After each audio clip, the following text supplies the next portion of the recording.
Episode 14 of BLT Bets. I'm back from my vacation where I sat. It was the All-Star break for MLB, so nothing to bet on. And that's a good time to take a vacation when there's no sports to bet on. But anyways, Yaremchuk, BaggedMilk, Liam. Did you happen to listen to last week's podcast, though? No, I did not. Did you share the story I passed along? I don't remember where I shared that story, but Liam, you may not know this, threw down a hot beat last week for the intro, and I just want to give him some credit for it. Thank you. I was going to bring it up actually after there was no intro to start this one. That maybe from now on, Tyler, until we get the roadcaster set up, has to do the beat of the intro and drop in on himself and do everything until we get it figured out. That'd be really nice. You want me to hit you with like? Well, let's pretend we're coming back to the start. Okay. Yeah. Tyler, drop the beat, and then just do the intro, and then just do the bass drum. Okay, sounds good. So like a. Welcome in episode 14, BLT Bets. I'm back from my vacation. Tyler, Liam, BaggedMilk. I was gone during the MLB All-Star break, so there really wasn't a lot to bet on over the course of the week I was gone. I don't know if you guys shared the story on here, though. I did wager on one thing when I was gone on my vacation. What was it? Yeah, your lack of understanding of general geography. Yes. I don't know if you guys talked about it last week on the pod or not, but we were sitting at a table. You did? Real life for sure. Oh, okay. We were sitting I was with my girlfriend's family, and me and her uncle were sitting there at a distillery, and our server had an interesting accent that we couldn't quite put our finger on. And all of a sudden it was like, all right, well, let's wager on where we think she's from, and just, a little bit of fun money or whatever. I said Romania. I don't know why I said that. She kind of looked Romanian. I don't know. And I don't even really know what Romania looks like now, I suppose. It's just that's the country. How do you look Romanian? I don't know. It's just that's the country that popped in my head. I was like, let's roll with this. Have you ever been to Romania? No, never. I've never been across the ocean. So there's that. Anyways, so I went with that. Other popular answers were London, England, Australia. And the correct answer was South African. So I did not win the wager. Pretty close, though. No one did, though. So no one had South Africa. Nobody won that.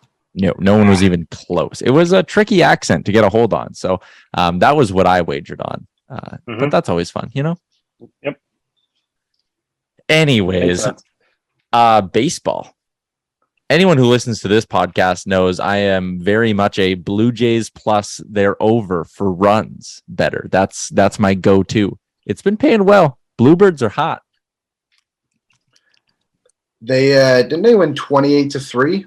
Or what was it the other day? 28-5? They beat the Red Sox bad. They've now won 7 in a row. They scored 10 on the Cardinals last night. Like they are rolling right now. And this is lining up nicely because BaggedMilk, we are going to be in Toronto in like 2.5 weeks.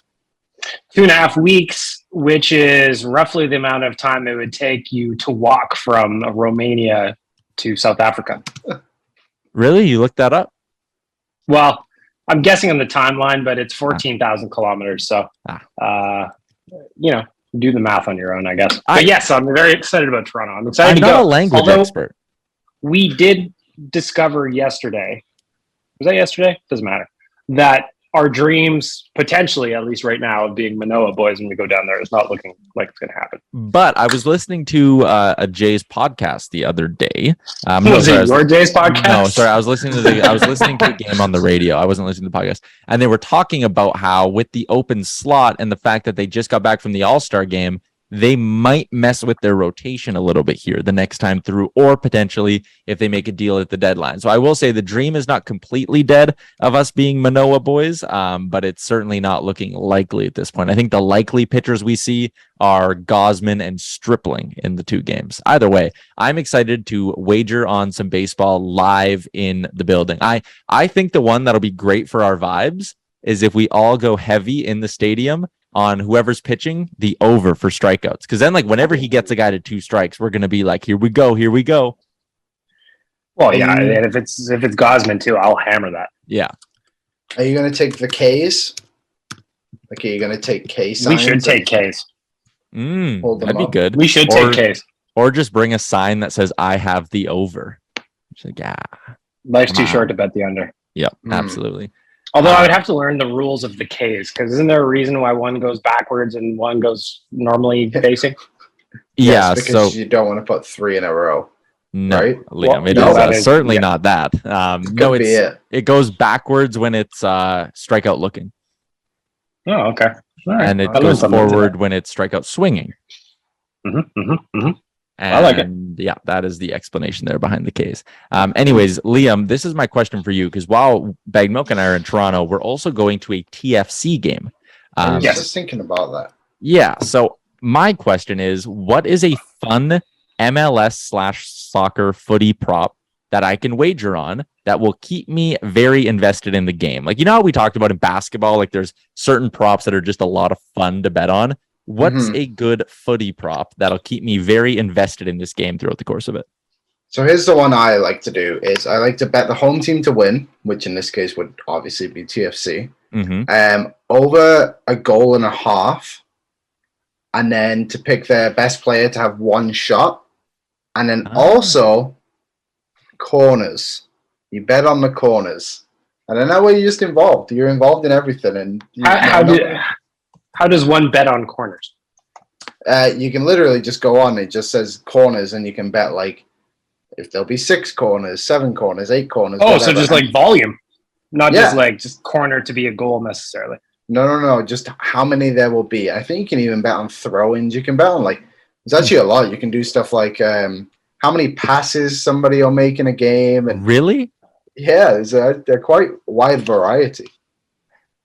Corners is the one I think I'll be in on, just because, you know, that feels like something that'll keep you really watching the game closely. I like the idea of a good player shot prop though. And, you know, you mentioned the best player, but maybe you hitch your wagon to a guy who's a little bit lesser than that. What game is it you guys are going to? The one on August 13th, I think, or 14th. Oh, against Portland. I think Portland are good. TFC is not, right? Well, TFC is in a weird spot because they are right now very, like, statistically they're bad. However, they just got signed 2 Italian players who won the European Championship with Italy last summer. Okay. And in their first game, they won 4-0 with them against Charlotte, who I think are actually pretty decent. Yeah, Charlotte is right middle of the table. Yeah, and so I think the TFC is on a turn. And then they were kind of missing a couple of guys, so that's why they went and got those 2. And then and these guys aren't just like old guys whose careers are over. Like I'm pretty sure like they were starting players for Italy at the European Championships last summer, and they're both like 30, 31, something like that. So you're going to a good time to go and watch them. So hear me out on this, because this is before we even get there, but maybe I need a little warm-up bet so I'm like really dialed in. TFC taking on New England Revolution. So TFC on the season, they are 6 wins, 4 draws, and 12 losses. New England's not that much better. 6 wins, 8 draws, 7 losses. TFC to win this game is sitting at plus 360. That feels like a nice spot. Are they at home or away? They are at home. Yeah, I would do that one. What is that on Saturday? Yeah, it's on the 30th. Give it a go. See what happens. All right. I like it. I like it a lot. Maybe I'll join you on that. That'll be my first ever soccer bet. Yeah, I like putting down a first ever MLS bet. I think it's a really good spot. Yeah. Well, go TFC. Go. In the last 5 games, Toronto won their last game 4-0. Yeah. Before that, they lost 3 and drew 1. New England hasn't won a game in their last 5. So both teams, Toronto's coming in kind of hot, 4-0 win over Charlotte. Maybe that's the spot. Plus 360, you said? Yeah, plus 360. Why not? There you go. All right. Well. All right. We're rolling with TFC plus 360. We got one bet already on this podcast. We got a bet in. Yes, sir. TFC bet. And I'm also looking at some of the other bets that we can do in there. I'm interested. I don't know much about the scoring, but I'm interested in the totals bets you can have. For what? 8 plus goals in this game, Liam. I would be a plus 2,100. That's good money right there. If there's 8 goals in that game, I'll pay you the payout. What's a solid over-under in soccer, Liam? Like, what's it usually set at? Most of them are typically 2.5. It's kind of where it sits. Like you just need a 2-1 game, but it sounds easier than it is because there's so many games I just like 2-0 and you're just kind of hanging on for so long, right? And like they don't follow through. So that's why I like to bring it down, tease it to a 1.5 with a team to win. It gives you plus money almost every time, and with the corners you can sometimes get up to like plus 300 or 400 depending on the money line of the game and who's playing. So that's what I would do. It's actually starting really quick. Like the summer's coming to an end for the European teams, and we're going again in like 3 or 4 weeks, I think. So TFC to win plus over 1.5 goals is actually plus 500. That is that's pretty juicy. I think I like this. I like the spot we're going at with a little MLS bet. I've never placed an MLS bet before, so there's that. One in the books. I don't know if I have. Really? Maybe not. It's so hard to watch in the summers because they're at 3 o'clock on a Saturday. Yeah, that's fair. So you're out in sun. Yeah, enjoying the sunshine. Yeah, of course. Getting a nice bronze on. Anything else baseball wise? I want to circle back to baseball quickly just to chat a little bit about that because there's a few things I really, really like that I've been keeping an eye on. But anything baseball wise you guys have been doing? I haven't been doing a ton on baseball since the All-Star break. I kind of just been watching. Just been kind of watching highlights and enjoying it a little bit. I went to the Elks game. Yeah, I'm studying. I went to the Elks game. I bet on them to come back at halftime. It was like plus 600 and they were only down by 4. They did not come back and I did not win my bet. I've been doing a little bit of betting on the Jays because they're on a little bit of a run now. I made some good money some decent money during the Red Sox series, but I wasn't really doing anything too sexy. It's funny that I kind of got scared off in the first game of the series that they ended up winning 28-5, but I had just been doing run line and maybe I love Matt Chapman over a half base. Yeah. So just small ones like that. And then just a couple of shekels here and there on the run line has been doing pretty well for me over the last couple of games. Yeah, the Jays have been red hot. The one thing baseball wise that I've been having like a decent amount of success with here is just eyeing up, and I should probably start sharing these in the Twitter community, but eyeing up first 5 innings. Like it makes so much more sense than betting baseball games straight up is to go take the first 5 innings. Because the one thing in a sport like baseball, there can be so many variables, right? Like when you bet on hockey, you know who the lineups are, and then eventually you know who the starting goalie is, and it's pretty set, right? In baseball, you know the starting pitchers, but you don't always know, like, hey, how's the bullpen going to play out? Like all that stuff. Bullpens can be incredibly volatile based on who's available for any given team as well. So just by eyeing up a matchup and being like, okay, this is a great spot because I know the starting pitching matchup is very good. And the one team I really like today is the San Francisco Giants in the first 5 innings. They're going with Logan Webb on the mound. He's 9-3 this season. His last few starts have been very good. He's pitched 6 innings in each of them, and he's only given up a total of 3 earned runs in that span as well. The Giants have lost 6 in a row. Like they're not playing very good right now at all. And the Diamondbacks are playing all right, but one, I think the Giants probably a little bit due, but I don't trust their bullpen. I don't trust them late in games right now. So instead of taking them on the money line, you just take them in the first 5 innings and you're still getting them at the exact same payout. And it's a much, much safer bet at minus 115. So sometimes if you just go to the MLB site, you take a peek at who's starting for each team, even just by looking at the ERAs, you can usually get like a pretty good read on what the matchup is. But then you just go one deeper and you take whether they're left-handed or right-handed, and you look at how the opponent for that team hits against either lefties or righties in the last 30 days, get like a solid sample size on the whole thing. And you can find like some really good value. Like in the past, it's something I've had a lot of success with. So I like the Giants. And when I do more research, I'll probably throw a couple more in the Twitter community there, because MLB first 5s, I'm telling you, that is the future. What about the future of the Toronto Blue Jays against the St. Louis Cardinals today? What are you thinking? Well, Cosman on the mound. How can you not back the Jays right now? Like even last night, they took care of the Cardinals rather easily, winning 10-4, George Springer grand slam, all that. But by the way, sorry to cut you off there. Did you see the video of George Springer hitting the grand slam and then 53 seconds of silence from the St. Louis broadcast team? They were stunned. And like, there is something so great about a good call from like a local broadcaster like that, whether it's them going like absolutely bananas when something happens, or like that, where they're so invested in their team that they're just like, fuck, and they don't talk for a minute. Because you're right, yeah, it was 54 seconds, I think, was the video that went like kind of viral on Twitter. It was very funny. You just heard like stadium sounds for a minute after the Grand Slam. Sorry, I cut you off.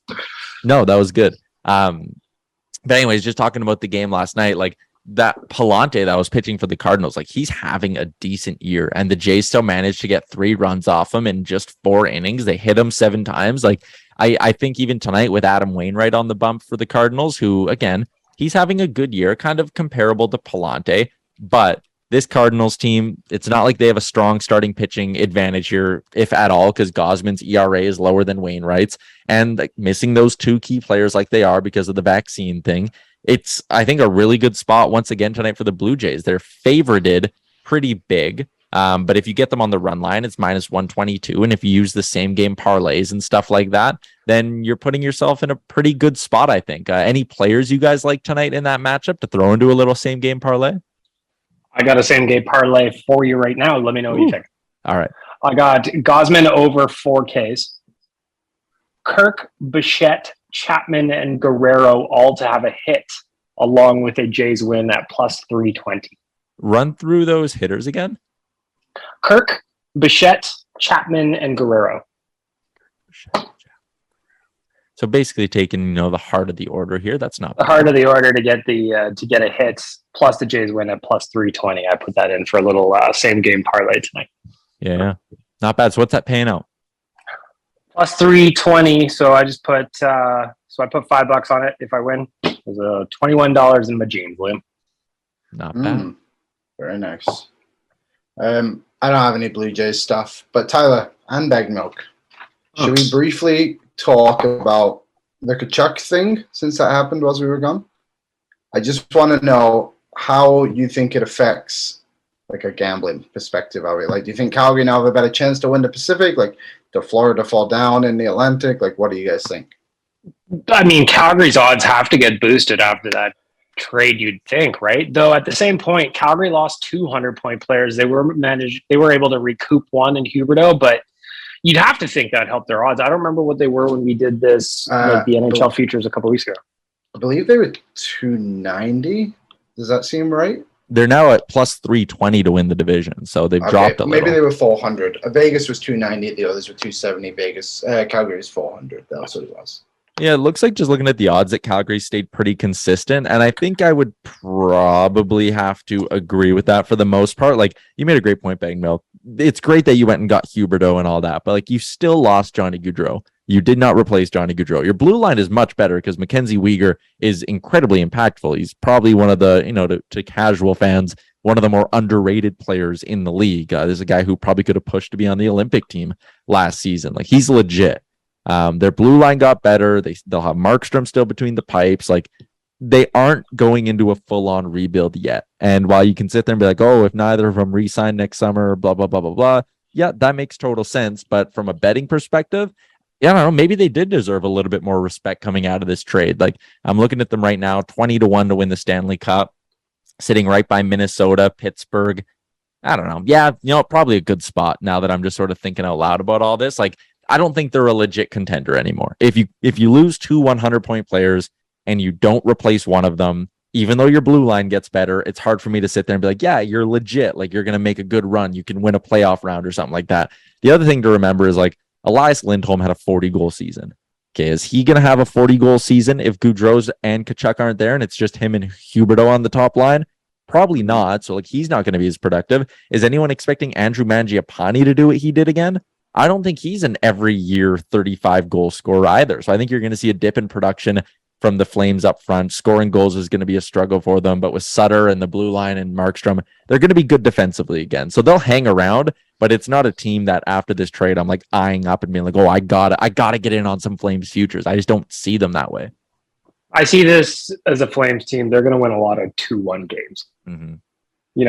I wonder who's going to score a lot of their goals, because I kind of think more with Huberdeau, they more so replaced Gaudreau without being able to replace Tkachuk. Yeah. That's how I look at it. But They're going to be a good team. I still think this is Edmonton's division to lose even after that trade. Yeah, and it's weird that the books are still going, or PointsBet at least, sorry, our friends at PointsBet Canada are still going with the Edmonton Oilers as second. They're plus 250. Vegas is plus 240. I just think the Oilers deserve to be favorited there.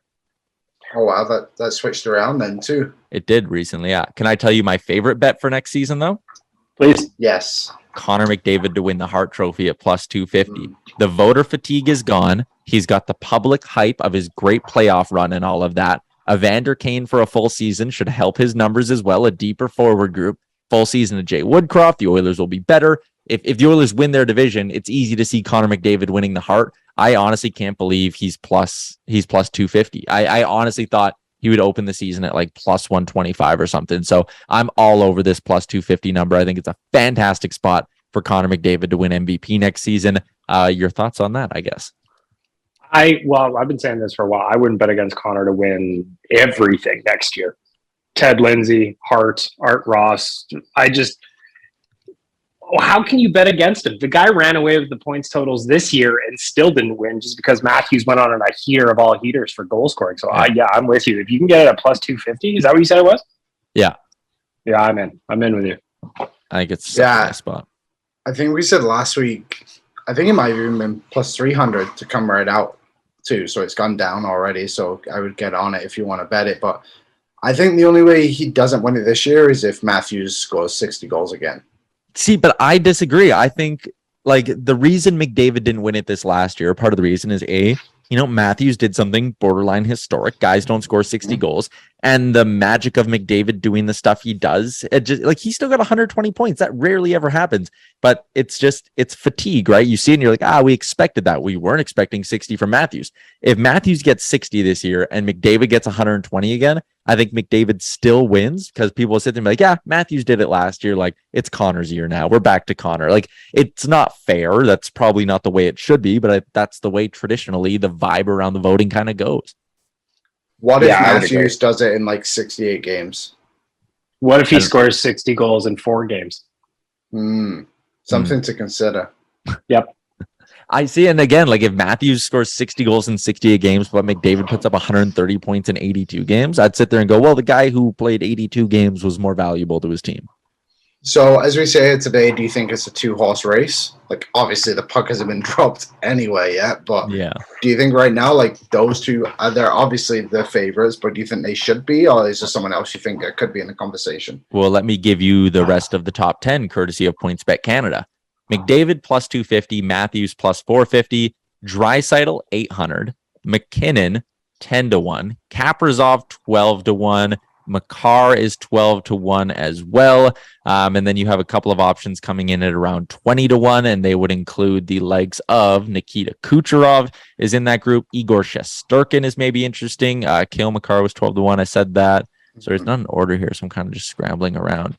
And that's kind of it for the guys 20-1 or better. So I don't know, like maybe Kale Makar is a threat to win MVP if there's a lot of hype around him and the Avs have another good season. Like maybe if he is just like, if he does something crazy, like puts up 100 points next year, maybe Kale Makar is in that conversation. Maybe that's an interesting hedge spot. But I don't see Draisaitl or McKinnon even or Kaprizov as like legit threats to take the heart from McDavid next year.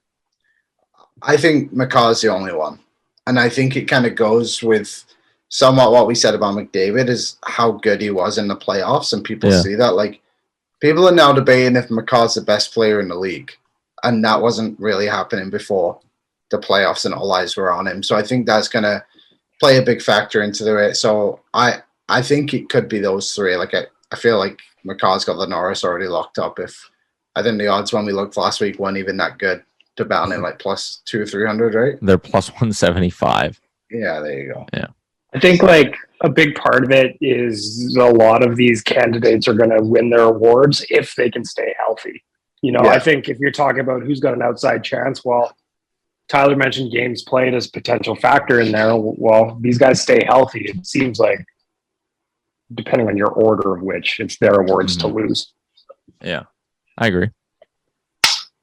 But then you never know, right? Because like Leon Draisaitl, when he won the awards, that wasn't necessarily before that season. Nobody would have saw that coming, right? So who knows? Maybe somebody goes on a heater somewhere else that you don't expect. Like fucking Brian Boyle scored 50 goals last year. Like who had that coming?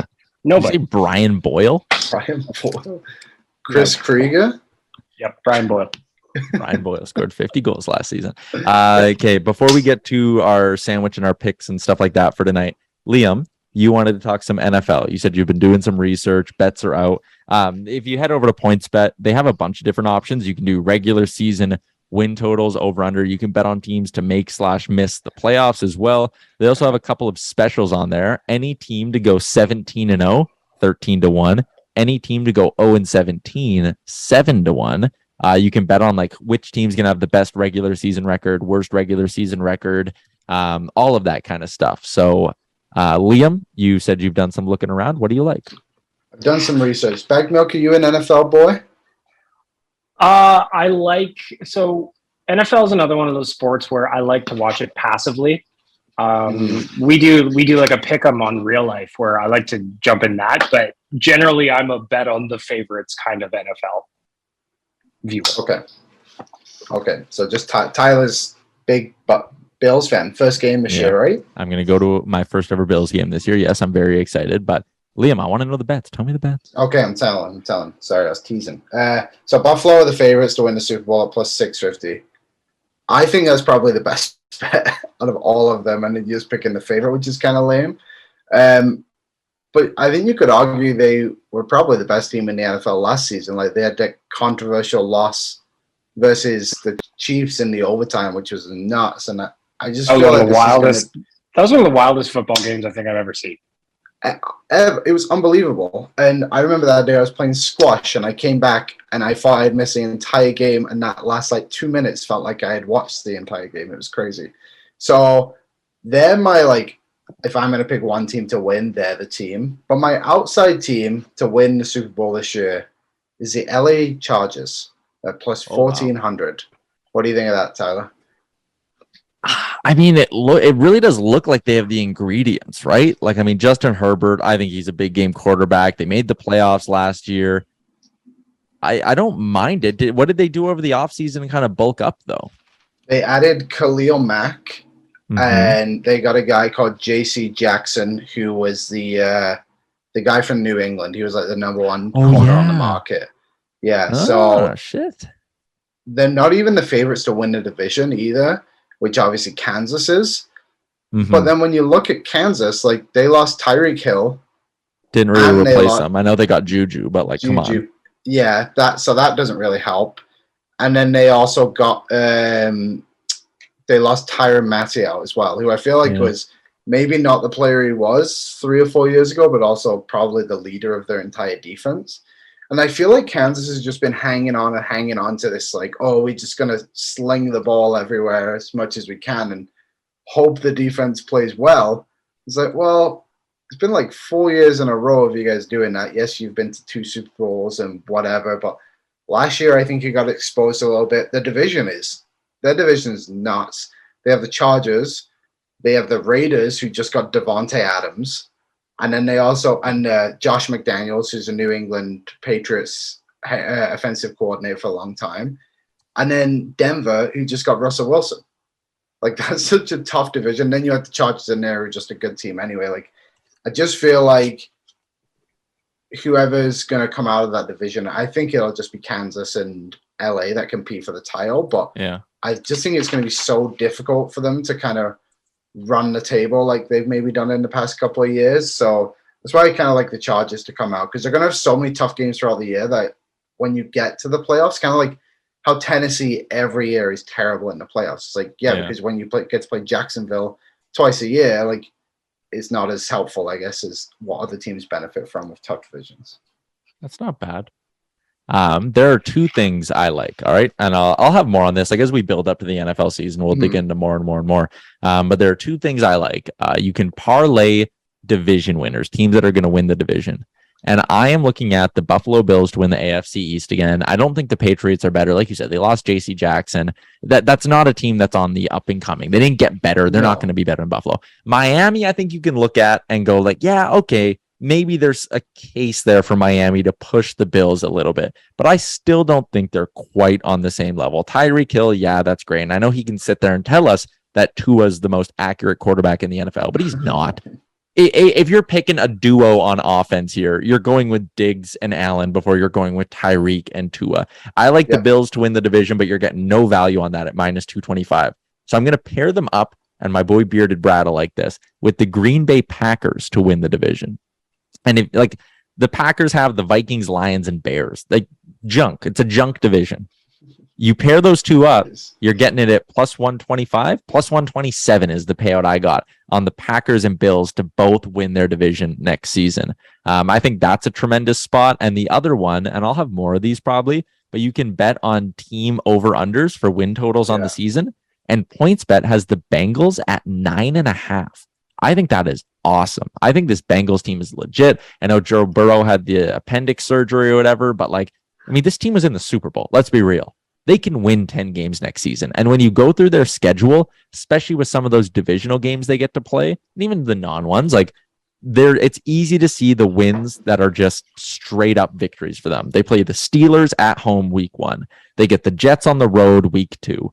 Those two are wins. You keep going through. The Saints aren't going to be that good this year. They got the Saints one week. They get the Falcons after that. They play the Browns twice. They play the Panthers as well. It's easy to go through their schedule. They get the Patriots at the end of the season too, or towards the end of the season, right before Christmas. It's easy to go through the Bengals schedule and be like, I see 8 locked up wins where they're going to be massive favorites. And can they beat 2 of those difficult teams? Yeah, they can probably beat more than 2 of the difficult teams and give you some breathing room. I think the Bengals can win 11, 12 games this season. So the fact the over-under is at 9.5, I'm all over that. I actually had that team down as well as one of my favorites for the over-unders. I went through literally the entire schedule, and I had them at 9 winnable games. Okay, and then I kind of estimated they would win 12. Yeah, so that would kind of work out perfectly. Like Pittsburgh is going to have Mitch Trubisky as their starting quarterback this year, so there's awful. 2 wins right there. Yep. Deshaun Watson probably won't play in the NFL again, so Cleveland's going to go. I wouldn't go that far. He might play again. Probably not this season, though. Yeah, and even if he does play this season, it's going to be like week 12. He'll be playing catch up. Like he's irrelevant this season, I think is a good way to put it. It'll be late. So Jacoby Brissett's the starter there. So there's 4 wins. Yeah. And then you just say they beat Baltimore once at home, there's 5. And then you listed off a few of the other teams they play, like they play the Jets and whoever else. Like I think it's actually quite easy to get to that mark. Yeah, 100%. Let's wrap this thing up by building our sandwich for tonight, boys. Let's get some bets out there. Let's see what we can do. What do we like here? BaggedMilk, I'll go to you first. What are you eyeing up? I am going to go to baseball with the Toronto Blue Jays. I am going to go Gosman over 5.5 Ks. I like that. I was eyeing that up too. I think I'm going to play that straight up. The Cardinals aren't hitting that great. Gosman's been pitching really well. I think that's a tremendous spot, Mr. BaggedMilk. Just looking here, it's set at 5.5. Like you said, Gosman's hit that in back-to-back starts. Over his last 3 starts, he has a total of 19 strikeouts as well. So the averages all line up there. I like that. Liam? I'll go with Dodgers run line. Okay. They play Washington. Actually, that's in like 10 minutes. I'll pick a new one. I'm betting that, though, because they've dropped back-to-back to the Nationals, and the Nationals are hot garbage. So I do like the Dodgers. That's a good bet. I'm on it. But are the Mariners still on the run? The Mariners have cooled off a little bit since they came back from the All-Star break. They had a rough series coming off the jump. I don't know if they won. Oh, they walked off Texas last night, actually. So they've won 2 in a row now after having a rough start. Actually, I'll go with this one. It's quite juicy, and they're going against Max Scherzer, but I'll go Yankees money line. Plus 155. Yankees money line going up against Scherzer. I think they're rolling Domingo your man out there or whatever his name is. Anyways, Case, you're going Yankees plus 160 on the money line? Oh, yeah. Spice it up. Okay, and I'm going, I talked about it earlier, San Francisco Giants first 5 money line at minus 115. If you were to throw $10 on this bet, it would pay out $78.80 because it is plus 688. So there you go. That's our sandwich for the week, boys. We will chat again next week. Maybe have a little bit more NFL talk. certainly some more baseball as well. The trade deadline's coming up, so there'll be big stuff going on with the Jays and all around baseball too. Who's going to get Juan Soto? I think you can get the Jays at like plus 800 to wager on that. So I don't hate that spot either, because they'll be itching to add another big bat like Soto to the lineup. We'll chat next week. Cha-ching. Cha-ching.